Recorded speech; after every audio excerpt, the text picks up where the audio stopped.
llamaban tierra adentro, la pampa y la cordillera. Ahora sí, estamos presentando al analista político Aurelio Argañarás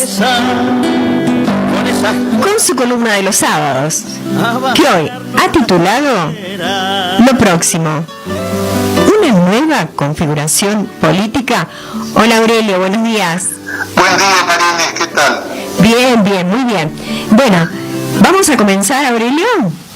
¿Cómo no? Bueno, comenzamos. Sí, me costó darle un título a esta columna, porque la palabra cambio, que creíamos que respondería al contenido de la columna, está tan percudida, tan manoseada, tan connotada para los que pensamos como yo de negatividad y de hipocresía, que bueno, que no la quería usar. Y sin embargo, lo que yo estoy insinuando, o por lo menos planteando el interrogante en esta columna, es que es muy probable que estemos en el prólogo de una nueva configuración política. Son las primeras elecciones, en muchos años, en las que, por ejemplo, vemos un perfil muy bajo, digamos, de lo que estrictamente corresponde nombrar como el kirchnerismo, porque Juntos por el Cambio, bueno, hoy por hoy su candidata Patricia Bullrich, siempre han pretendido confundir lo que en realidad es un ataque frontal a la Argentina construida por el peronismo histórico, es decir, a la Argentina industrial, a la Argentina productiva, a la Argentina que pese a todo conserva o intenta conservar el mayor grado de autonomía posible, de ser un país que se autogobierna. Todo eso ha sido, todo lo que está emparentado con eso, ha sido etiquetado como el kirchnerismo. En realidad, hasta han intentado etiquetar en su enfrentamiento en Córdoba con Schiaretti, a Schiaretti con el kirchnerismo. ¿Por qué? Porque creo que encuentran en las debilidades o en ciertos rasgos del kirchnerismo, encuentran una debilidad discursiva o una propensión a privilegiar ciertos contenidos discursivos que les hacen más fácil el trabajo. Entonces, bueno, en el 2015 Scioli era el kirchnerismo, y bueno, Alberto Fernández, que ha sido, digamos, una figura que en algún momento se apartó del kirchnerismo y lo enfrentó, también era el kirchnerismo, y ahora Massa es el kirchnerismo. Algo realmente insostenible desde una actitud de honestidad política e intelectual. Y no estoy con esto negando el rol que ha tenido Cristina Fernández de Kirchner en el levantamiento de la candidatura presidencial de Massa, que evidentemente lo ha tenido, aunque por primera vez, en el 2015 también ocurrió, se trata de un candidato presidencial que no ha sido impuesto por el gran dedo de la señora de Kirchner. Pero por un lado está como un elemento ya cierto en esto que yo insinuó como una posible nueva configuración política, está ya la instalación de Milei. Milei es un fenómeno nuevo, por lo menos en su magnitud en la política argentina, y ya la existencia de la corriente de Milei, por más que hay algunas posibilidades de que el fenómeno Milei sea, por supuesto, si no triunfa en las elecciones, sea un fenómeno efímero, de todos modos, hoy forma parte de una de las tres porciones en que se ha expresado el electorado argentino. Pero hay mucho más que eso, porque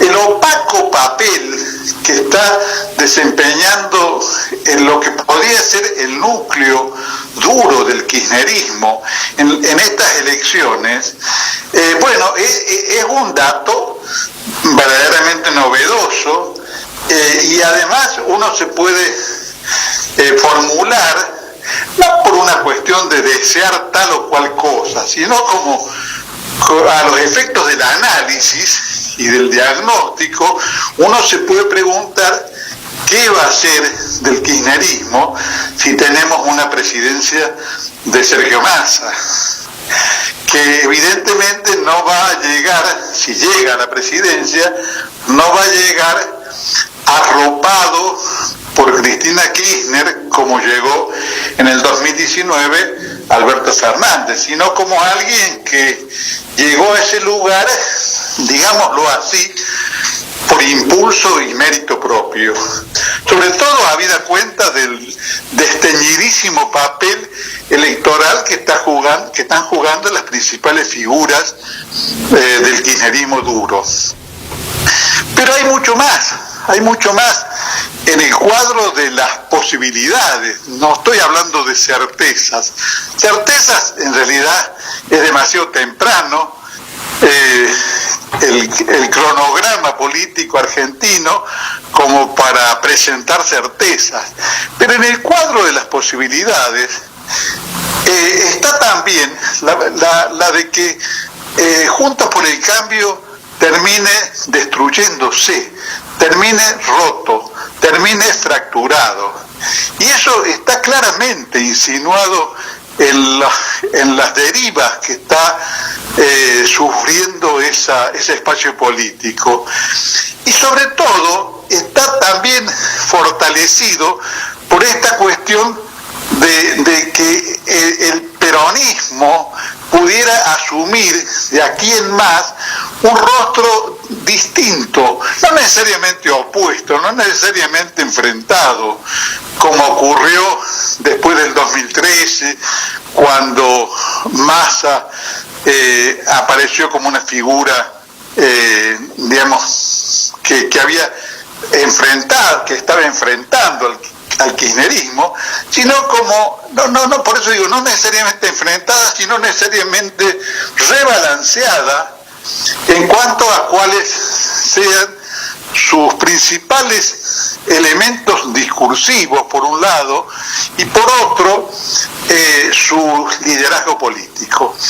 Pero resulta ser que justamente por eso, y por otra cuestión que voy a plantear de inmediato, es posible, sobre todo en el caso de que no llegara al balotaje, de que tuviera que resignarse al rol de tercera fuerza, es muy probable, o altamente probable, una disolución de Juntos por el Cambio, una recuperación de su perfil por parte del radicalismo, una dilución de ese frente de la coalición cívica de Carrió, y en tal caso un vuelco de Macri y de los sectores que se autodenominan o autopresentan como halcones hacia una confluencia con Milei. ¿Por qué ocurriría esto? Porque en realidad Juntos por el Cambio no tiene identidad.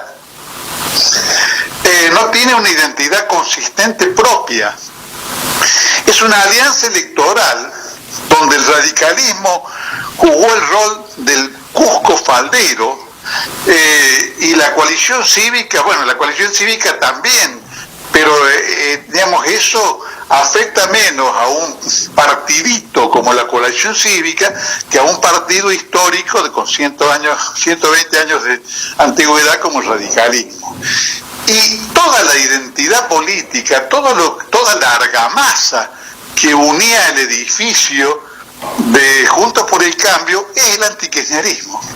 En realidad se definen por oposición a, justamente por eso necesitan ponerle la etiqueta del kirchnerismo a todo lo que se les opone, incluido a veces Schiaretti. Del mismo modo que el tramposo y supuesto loco de Milei transforma en socialistas o comunistas a todo lo que no está respondiendo a la órbita de sus ideologías ultraliberales, porque lo suyo es más que neoliberalismo.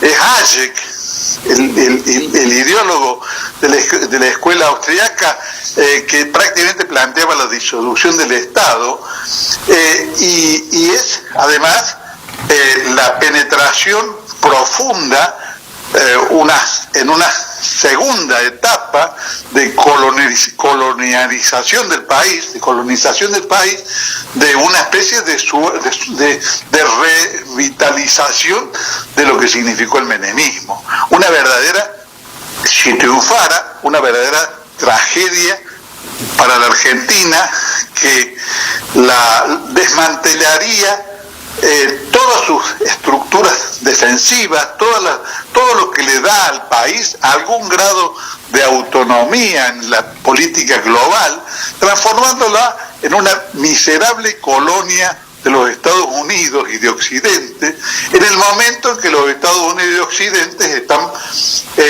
opacándose, están retrocediendo como grandes potencias, y están además en un proceso de deterioro del poder global.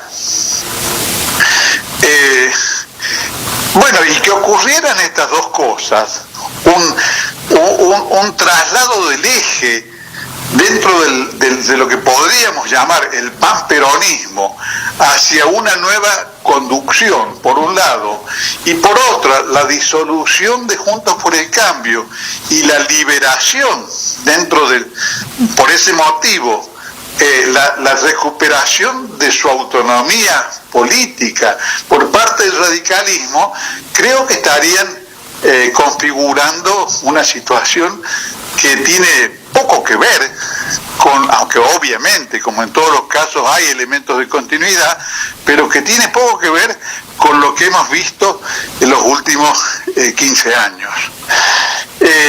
Y no es poco, tampoco hasta que no veamos cuáles son los resultados electorales se puede hacer alrededor del tema ninguna celebración. Veremos. Por supuesto que si la Argentina logra decidir una presidencia de masa, vamos a tener posibilidades mucho mayores de defender la integridad nacional, de defender inclusive la unidad del país, porque en medio de la crisis formidable que ha sufrido la Argentina por los embates del capital internacional y del imperialismo global, que no se ha ensañado con la Argentina con la magnitud y la profundidad que se ensañó con Rusia, pero sí ha intentado bloquear toda posibilidad de que la Argentina logre resolver sus problemas, porque es junto con el Brasil uno de los países que puede gestar un polo de autonomía latinoamericana frente al imperialismo occidental. Entonces la Argentina, en los planes del imperialismo, debe ser transformada en un país desguazado, en un país de cuarto orden, y que no se pueda levantar sobre sus propios pies para aportar fuerzas a la constitución de una América Latina con grados de autonomía y de un orden global que, digamos, que se resista al poder global de los Estados Unidos y Gran Bretaña. Bueno, en esa situación estamos, y creo que es importante, digamos, en este momento, aún con las urgencias electorales al frente, digamos, trazarnos un panorama de lo que puede resultar de todo este presente tan angustiante y tan convulsionado que estamos viviendo. Así es. Bueno, gracias Aurelio, gracias por tu valiosísimo aporte. Bueno, gracias a ustedes, María Inés. Hasta el sábado que viene. Un abrazo. Un abrazo.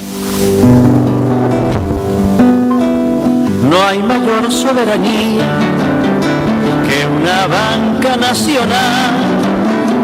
Los pueblos la pasan mal cuando viene un extranjero a decir quién es primero, si el hombre o el capital.